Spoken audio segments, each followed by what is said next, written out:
全身99.9%被烧焦的坦克兵用呼吸起伏的胸膛告诉收尸的老兵自己还活着。老兵赶紧叫来战友确认自己没眼花。这时坦克兵奇迹般的睁开了眼，看得出来他还不想死。老兵抱着一丝侥幸心理，将其送到了简陋的战地医院。可医生只看了一眼就让士兵赶紧下葬，护士则摸了摸脉搏，显示他还活着。拥有30年行医经验的医生认为坦克兵已经没有抢救的必要。护士不忍心再看，他仰天长叹了一口气，似乎在为垂死挣扎的坦克兵惋惜。可令人惊异的是，3个星期之后，坦克兵奇迹般的活了下来。医生让护士取下绷带，眼前的一幕更是让大家感到震惊。他身上长出了全新的皮肤，这已经不是医学能解释的事情。当医生问坦克兵叫什么时，他似乎除了坦克什么都不记得。不久，伤愈后的坦克兵被送回战场。军官从坦克内残缺的资料得知，男人叫伊万，今年大约30岁左右。除此之外，再也不知道其他的任何信息。男人现在唯一记得的事情就只有开坦克。原本这种重伤的士兵不应该再上战场，但是现在前线战况紧急，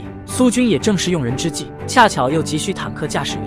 长官只好再次将他送往前线。回到战场上的伊万抚摸着一辆眼前报废的坦克，他似乎在聆听着什么。中校见状把伊万叫了下来，问他在上面干什么，而伊万却说这些坦克正在向他讲述着自己的命运，有的是被德军豹式坦克所击毁，有的则毁于一辆白色的德军虎式坦克之手，就像他自己的那辆坦克一样。中校看着神情恍惚的伊万，根本不相信他的这些胡话，甚至一度怀疑他的精神出了问题，应该被送到精神病院。可是近日苏联的坦克营接连被全歼，所有的坦克兵都死于烧伤，传闻就是伊万口中的那辆巨型白色虎式坦克所致。军部连夜在会议上讨论了这辆神秘的白色虎式坦克。根据他们的分析，这辆坦克正面装甲的厚度至少有250毫米，战斗权重大约100吨。不过令人疑惑的是，即便是当时德军最为强劲的坦克发动机，也只能提供大约700马力的动力。而这个虎式坦克神出鬼没，每次露面都能凭一己之力将苏军坦克全部击毁，然后又能全身而退不知所踪。长官命令现场的工程师在2周之内造出一辆加强版的超级坦克，既要提高稳定性，也要有快速移动射击的能力，同时要加厚装甲，再加装一门威力更大的火炮。驾驶这辆坦克的士兵也一定要找全军最为优秀的人，而唯一见过这辆白色虎式的伊万被任命为这辆坦克车长。另外还有一个填弹手和炮手，长相不堪入目的3人，让长官很怀疑他们的能力，下令给他们2次机会，打中1000米外的草屋。只见炮管还在旋转，炮弹已发射。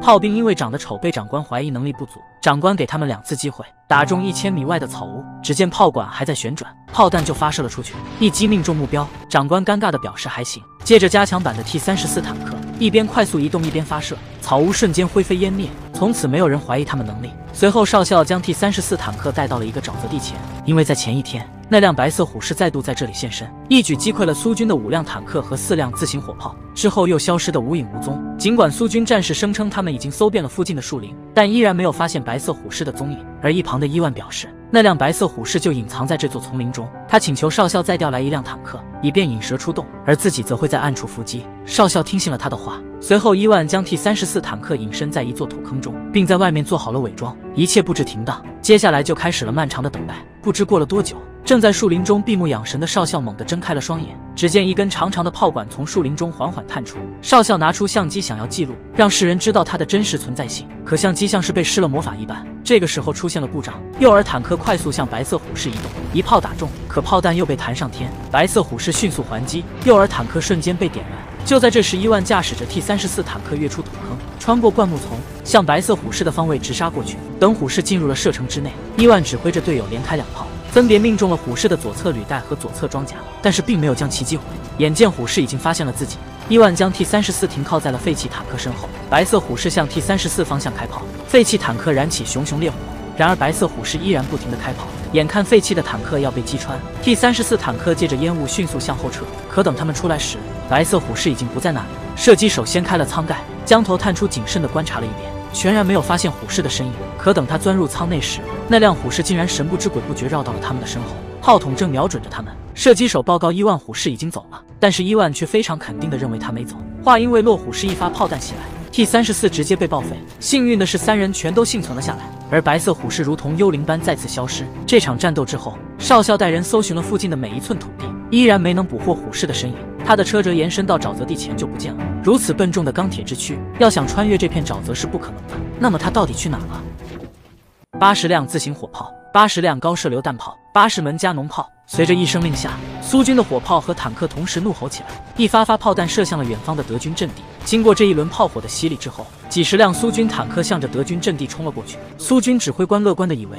方圆10公里之内都不会有德军的身影。就在这时，一辆德军坦克从树林中缓缓地钻了出来，又是那辆白色虎式。幽灵白虎冲出烟雾，一脚刹车站定，隔着5公里的树林点燃了德军一辆坦克。苏军却还未能看到幽灵白虎。短短5分钟时间，苏军坦克阵营陷入一片火海。这时，一辆残存的苏军 T-34坦克从战场上脱颖而出，径直向虎式直杀过去。这正是伊万他们3个人。他们穿过浓雾弥漫的树林，闯进了一座村庄。他们360度旋转炮口观察四周情况，当看到一个敞开的仓库时，意识到有危险，随后一炮点燃了仓库。果然，一辆坦克从仓库快速驶出，可惜并不是幽灵白虎。只见对方迅速瞄准 T-34开炮，可惜打偏了。T-34再次开炮，坦克瞬间被大火包围，这一炮直接轰掉了对方的炮塔。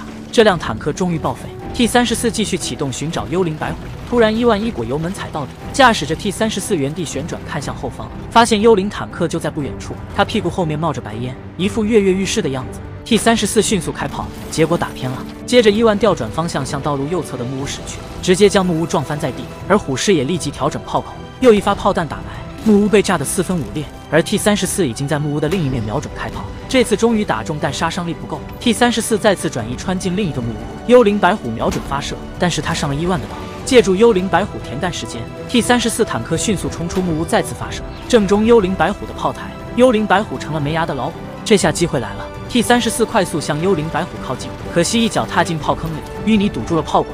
T-34艰难地从炮坑里爬出来，当他再次开炮时，炮管被炸成了花。满脸血污的伊万钻出坦克，拿起枪宣泄着心中的不甘。而那辆着了火的虎式拖着残躯，一路倒退，消失在村庄的尽头。不久后，德军宣布投降。撤退的德军就像那个没牙的幽灵白虎，而坐在一旁观看的老奶奶就像是不甘心的伊万，只能看着他们离去。而此时的伊万跪在一片草地上，依然看着眼前的那片森林。之前的少校已经是上校，他告诉伊万战争已经结束，但伊万却说幽灵白虎还在，战争就不会结束。说完转身钻进坦克，无奈的上校正准备离开，可当他再回头看向伊万时，他和 T-34一起消失不见。